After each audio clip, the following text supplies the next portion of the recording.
The following story has been brought to you by StoriesToInspire.org. The first time I met Rabbi Wallerstein, if you remember the days when the internet first came out, the smartphones, Rabbi Wallerstein was against it, as you know. I remember standing up here with this flip phone. He said, "I'm a busy guy. I don't need it. Neither do you." Now everybody knows, all the studies show right now that phones are the worst. Like the internet and the phones, smartphones will kill people. Facebook went to Congress, right? Instagram published their studies. But back then, nobody knew, or Wallerstein knew. So he started a program, if you remember, called Data Disconnect. You remember, Yankee? Data Disconnect.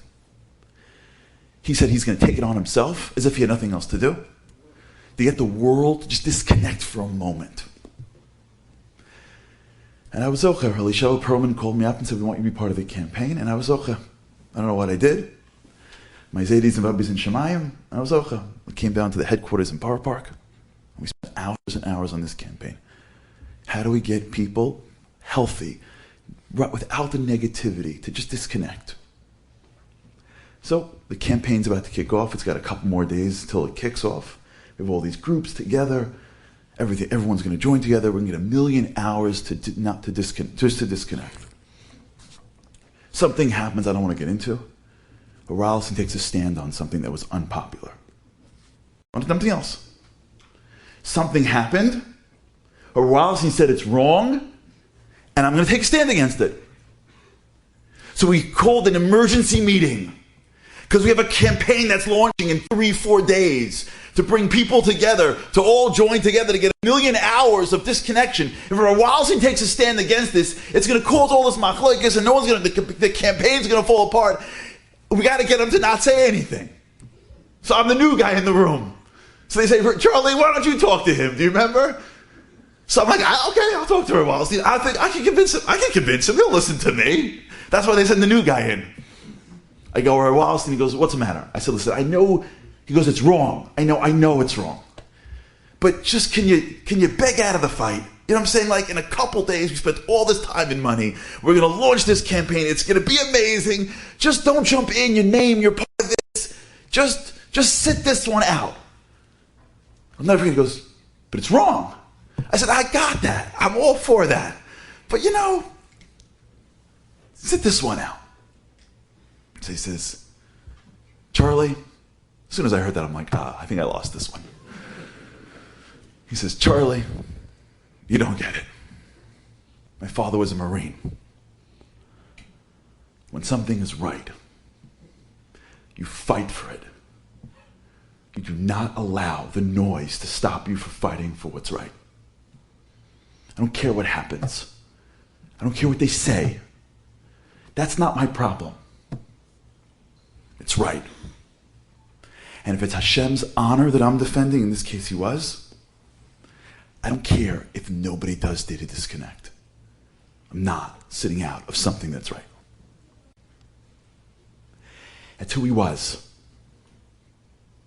He was a crusader for Hashem. He lived for Hashem. I remember one time I was sitting at a Hanukkah thing with him. So we went away for Hanukkah together, and I got to speak before him, which is always a bad place to be. So I tried to get after him. Rabbi Fuchs wasn't having it. So we get up at the thing, and I spoke about what a miracle it was that Hashem. Listen, Kohanim are a bunch of Kohl guys. They're awesome, but you're not going to pick the Kohl guys to go up against the Navy SEALs. You know what I'm saying? It doesn't work. We could barely go against the guys from Brooklyn over here. You know what I'm talking about? Maybe Brooklyn Kohl guys are different, but usually. So I get up and I spoke the whole thing about what a miracle it was that Hashem had a couple of Kohl guys, Kohanim. They didn't even have Masara of Milchama. They were Kohanim. They were using the Kalim from the Beis HaMikdash to be able to go out and fight against the Greek army. Can you imagine what a miracle that was?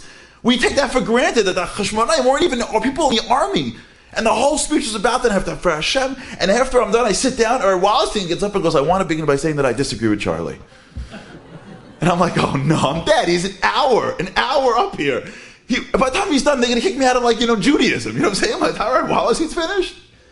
So I'm like, I don't know what I'm going to do with myself. I'm like, what does he disagree with? I was pro Hashem the whole time. So he says, "Charlie," the whole crowd stops. goes, Charlie, he goes, you never underestimate a kohen who's on a crusade for Hashem. To me, the shimush that I was zocher to was the shimush of a kohen who lived on a crusade for Hashem. We don't have that so much anymore. We live in a world where we want to make sure people like us. We live in a world where we're always worrying about, will our kids get married? Will I have enough parnasa? Will I be okay? Will this be okay? If I do this, we play chess. If I do this, then I can't get into this school, then this happens and that happens.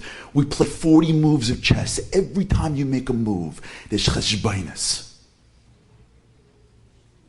And when you're with somebody just a few moments, whose entire life is 3 words. It's simple. Nafshi choilas avasecha. I only burn for you. I'm not making cheshbainis. I can't play chess. I don't know how it works. I can't figure out if this kid and that kid and this thing, I can't play the game of chess in life. I live my life, and my goal of my life is I'm on a crusade for Hashem. We used to sit for hours and he would tell me again and again, how do we get more people to know how much Hashem loves them? How do we get more people to see that Hashem's with them? What do we got to do? What do we got to say? I'm like, I don't know. He would spend hours and he's like, I got to get more people. How do I get more people? I need more people to know. His whole life was a crusade. Because it hurt him if you thought for 1 second that Hashem wasn't in you. And if you thought for 1 second that you couldn't do everything, if you couldn't walk through walls. When your life is for Hashem, you don't see walls. When you really live for Hashem, you don't see the issues that everybody gets stopped by. You're indefatigable because you're on a crusade. One time we were in LA for Avinu Malkeinu. Avinu Malkeinu, for those who don't know, is a tour of like 100 places that they would go between Rosh Hashanah and Yom Kippur. I went to like 2 and I did like a week of recovery. They would go to 7 in London and back, and then when it was all done, they would end in Eretz Yisrael, and then they would do the last one in Eretz Yisrael. I'll never forget one time I was with them in LA. We spoke. We ran to the airport. We caught a red eye to Chicago. It's not LA to Chicago isn't a long flight. We land in Chicago. We go daven. And you have like a couple hours until the speech. So I went back and I rested a little bit and I caught up on some emails, prepared the speech, came back. Then I saw Rabbi Wallerstein in Chamarav. I said, how's your day? He goes, good. So what'd you do? I prepared the speech. Ready to go. So Yankee said, how's your day? Yankee's like, exhausting. I'm like, what'd you do? He goes, Rabbi Wallerstein had 48 appointments. I'm like, 48 appointments? How is that possible? It's possible if it's nafshi choilas avasecha. It's possible if you're on a crusade for Hashem. It's rare, at least in my life, that you get to meet a quote-unquote balabas. He wasn't a balabas, but he hid like a balabas. It's rare for someone to be able to see somebody in your life that you get to touch, that pretended to be like you, but who burned for Hashem so strong that nothing got in his way, that he saw no walls, that nothing would stop him for what he thought Hashem wanted of him. And what it taught me, what I wanted to teach you tonight, is that every second that you think that, you find a koyach inside you that allows you to be stronger.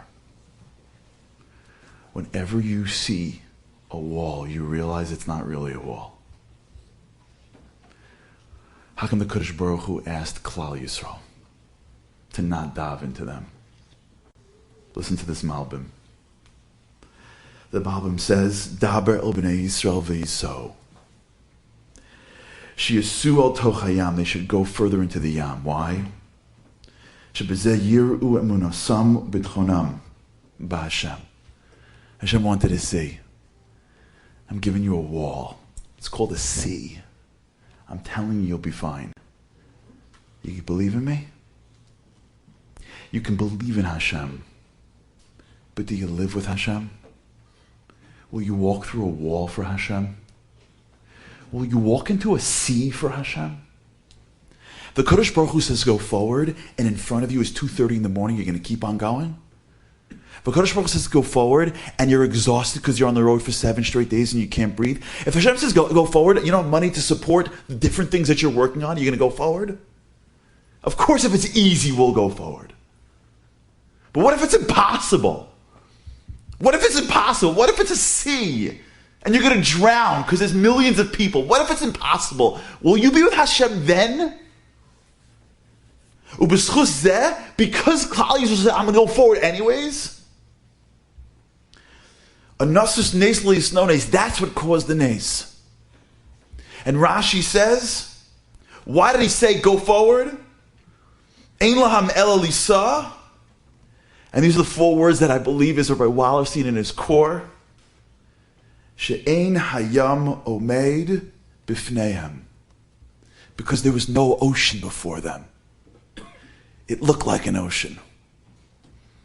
It smelled like an ocean. It was just a test from Hashem. It looks like a wall.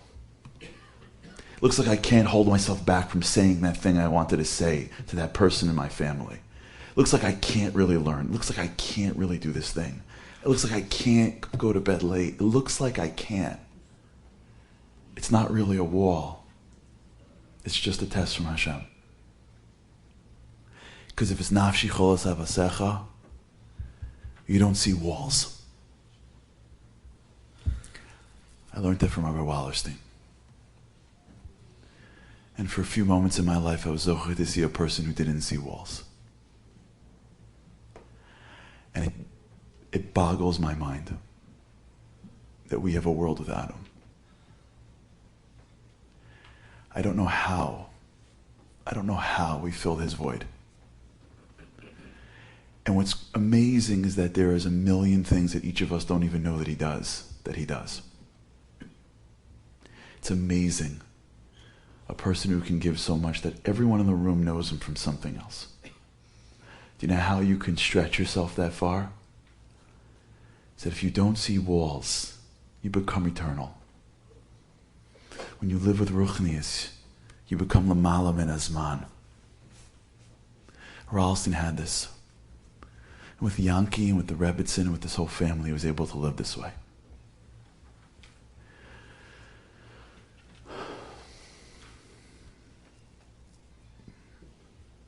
I wonder what Rabbi Wallerstein would say right now.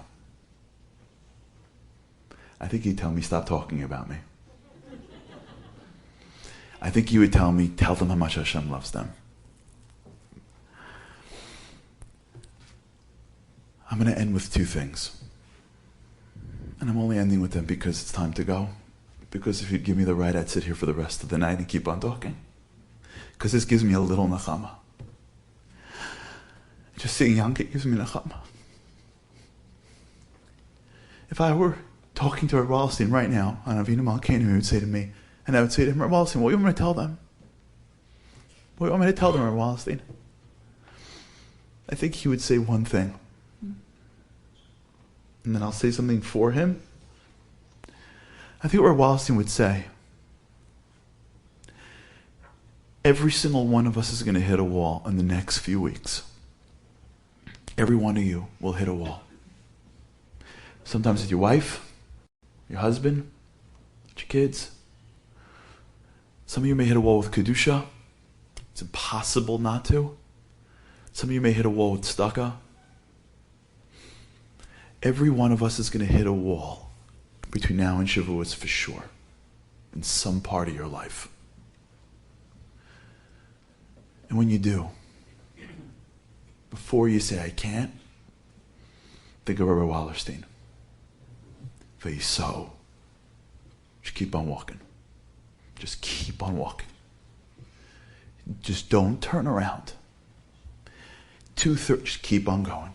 You can't hold back, just keep on holding back. You can't give up, just keep on going. Because if you keep on going, Vayiso, because Rabbi Wallerstein showed us what happens when you live your life, Vayiso, then you will show him that even though he's not here, we're living on in his legacy.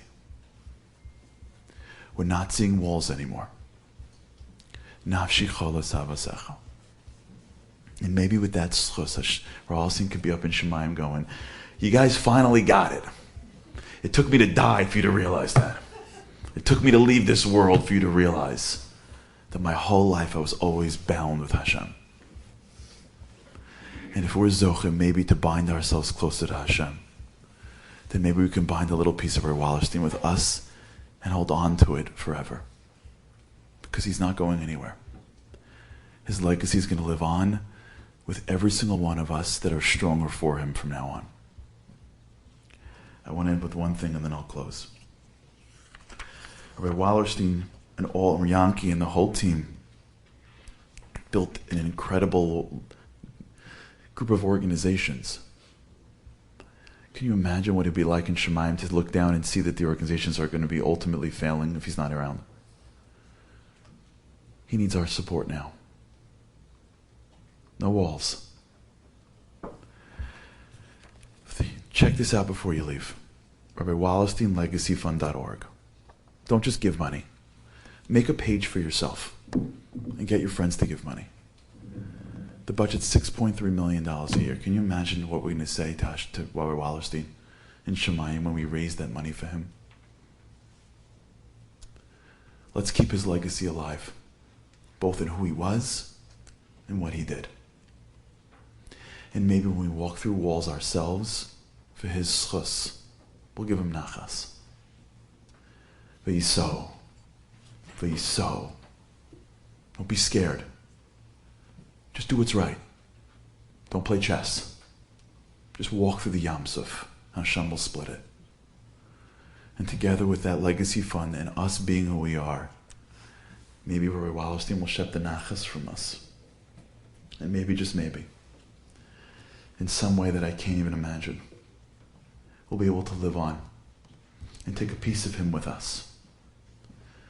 And so every single time we get stronger and stronger. Until one day, and I'm waiting for it, because he promised me, and Yankee knows. One time in Pesach, we were hocking by the pool. And I said, Rabbi, I'm Syrian. I don't like to wait on lines. What am I going to happen by the Beis HaMikdash? There's going to be lines out the door. It's going to be balagan. He goes, Charlie, I got your back. Beis HaMikdash, you come my line on the Kohen, I got you close. I said, Rabbi, next Pesach. He goes, you got it. Yankee's my witness. Maybe if all of us started doing a little more V'sos, we walked into the Yam Suf for Rabbi Wallerstein. We lived for Hashem. We went on a crusade in our own lives. Maybe, just maybe, that'll be enough. Because I can tell you for sure, I don't know what's going on right down on earth, but in Shemayim, it is tumulting up right now. You know where Wallerstein's bringing Mashiach. We should be zocheh to make him proud, to live on a crusade for Hashem as Kohanim, as a Mamlechas Kohanim. And maybe, just maybe, see a time where we get to see Rabbi Wallerstein again. Big Day Kahuna. At the Korban Pesach, with no lines. B'mheira b'yameinu, amen. Enjoyed this story? Come again. Bring a friend. StoriesToInspire.org